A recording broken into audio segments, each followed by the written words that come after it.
Good day, everybody. Once again, it's Rudy Page back celebrating Africa Day dialogues.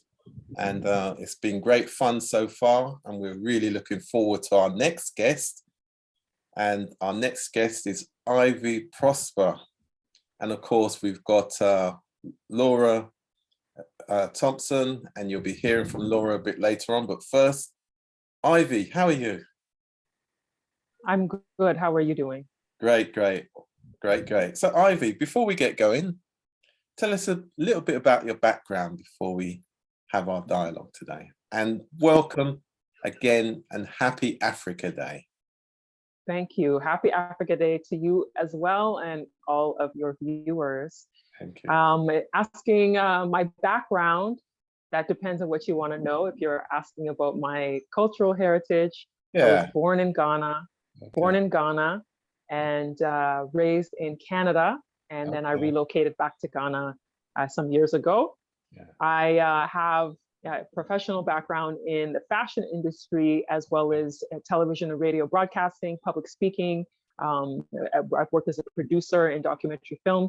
Currently, I am the social media manager for Ghana's Year of Return and Beyond the Return campaigns under Ghana Tourism Authority. And I'm also a content creator with my own social media. I won an award for my YouTube channel where I share stories from Ghana and the African diaspora. Great. A lot of talent there, and congratulations on that. Very well done.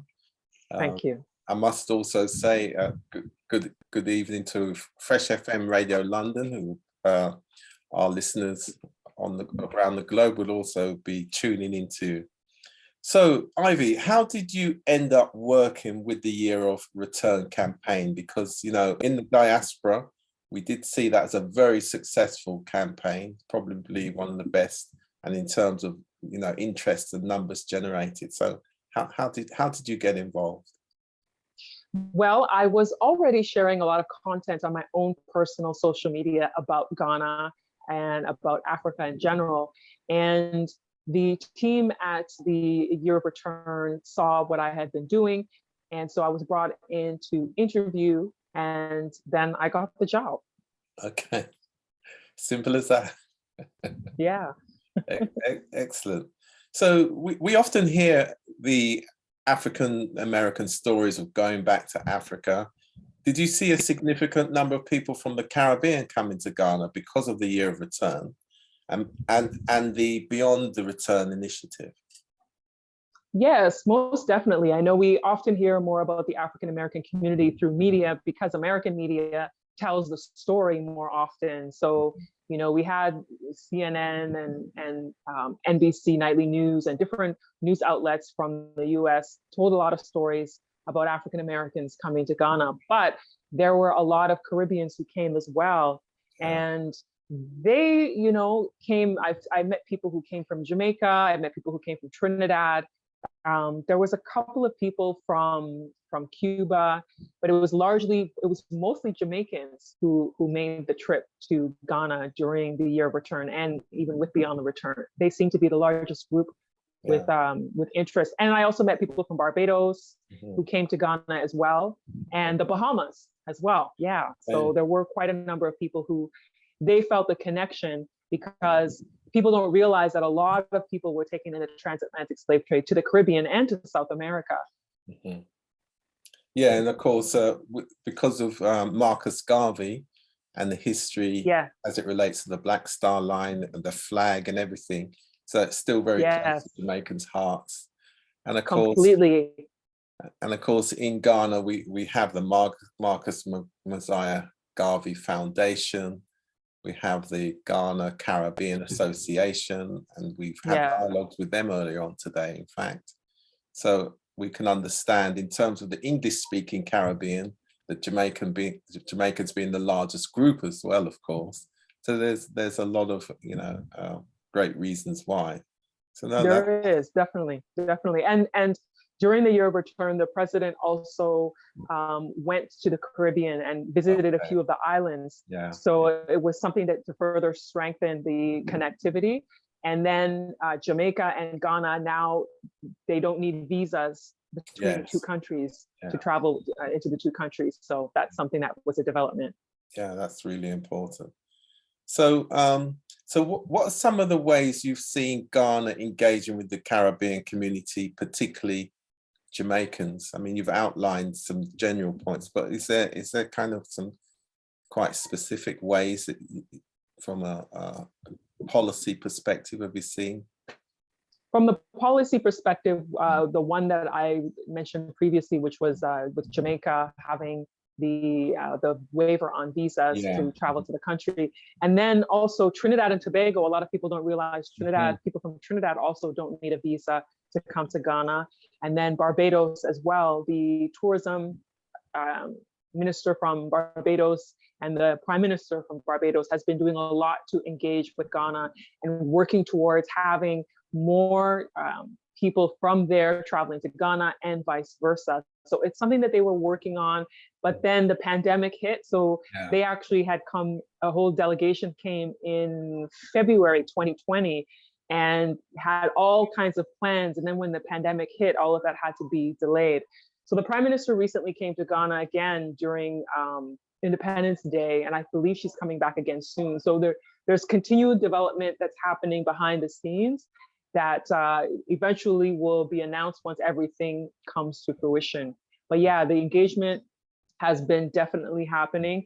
And then we see that there's events like there was the Independence Day celebrations for Jamaica that happened that Beyond the Return endorsed their event and promoted the event. So there's things that they do. And then the Marcus Mosiah Garvey Foundation, they have their gala, which we also were involved in with their gala as well, with promoting it. So it's definitely something that is continuing to happen.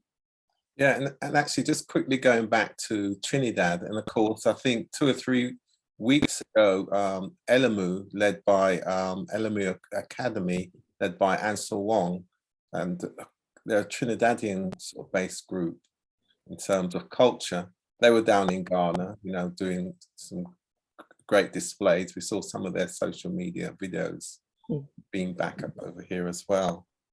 Mm-hmm. So do Jamaicans find it difficult to integrate into the society in Ghana when they visit or decide to repatriate? That sounds like a loaded question, but I'll ask it anyway.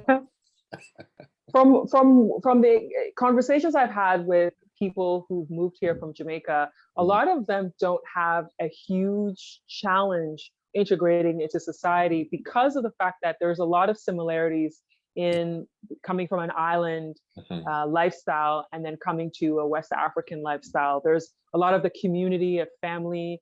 There is a lot of people who do, you know, the natural cooking, the outdoors. There's a lot of that aspect as well. And being particular about culture, because Jamaicans have their own culture that they've created.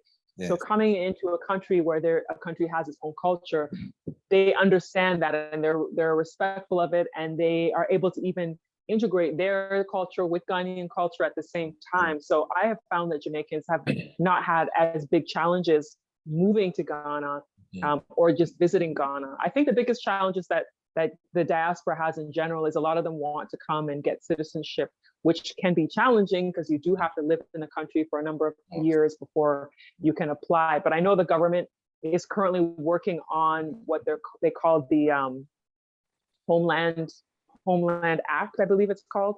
And so that is an act they're working on, a policy that is supposed to help support the diaspora in getting citizenship faster than the current process that exists right now. It's still in Parliament. It hasn't been fully passed yet, but I anticipate hopefully by the end of this year or next year, it'll be in full effect. That's my hope. Okay, that would be great. That would be great. And it would be even better if it was this year for Jamaica 60. That'd be a great present. Oh yeah, it would, wouldn't it? Yeah. So if you can have a word with the Prime Minister next time you're in a meeting.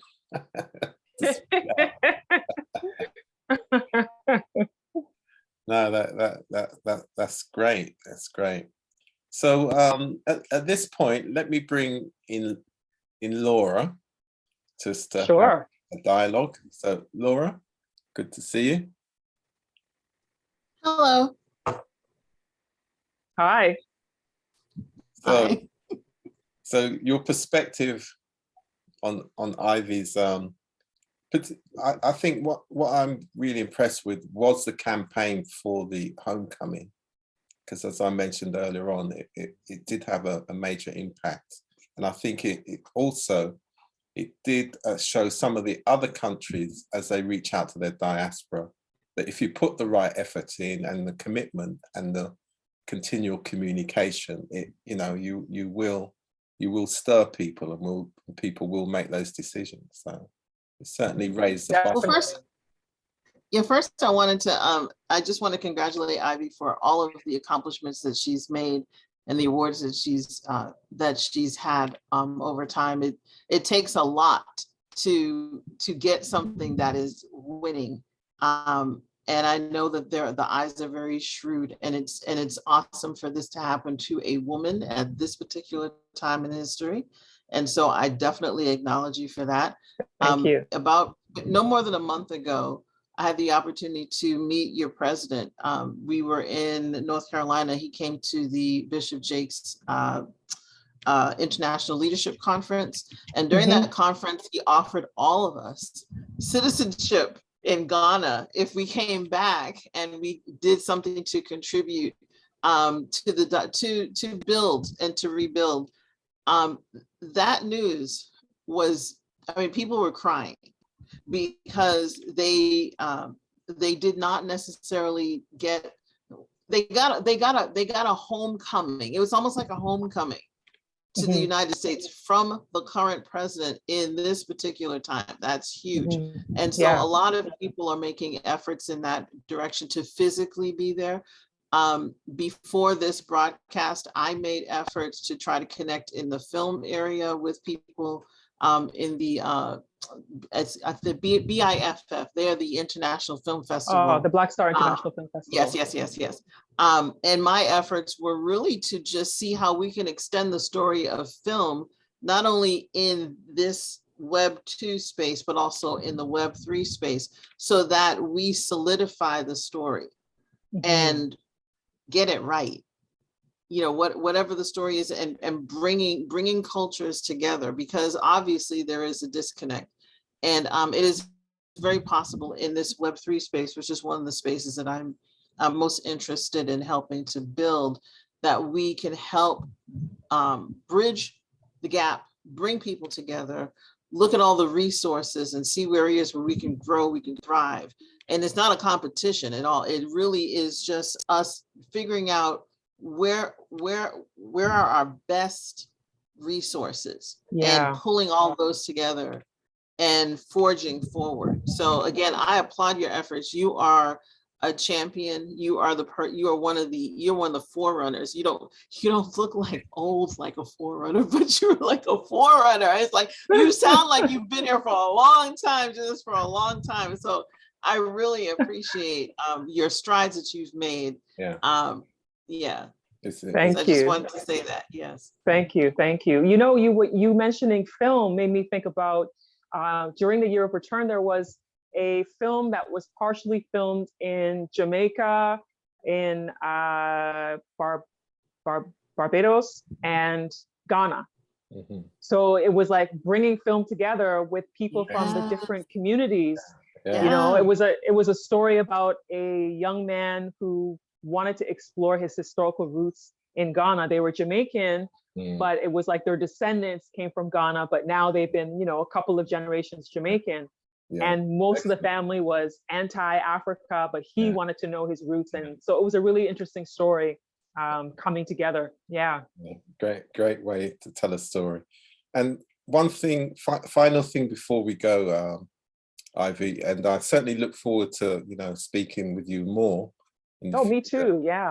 Is that I always have to mention Cape Coast and the door of return, coming back through the door of return, and how important that is psychologically for many Caribbean people when they visit Ghana.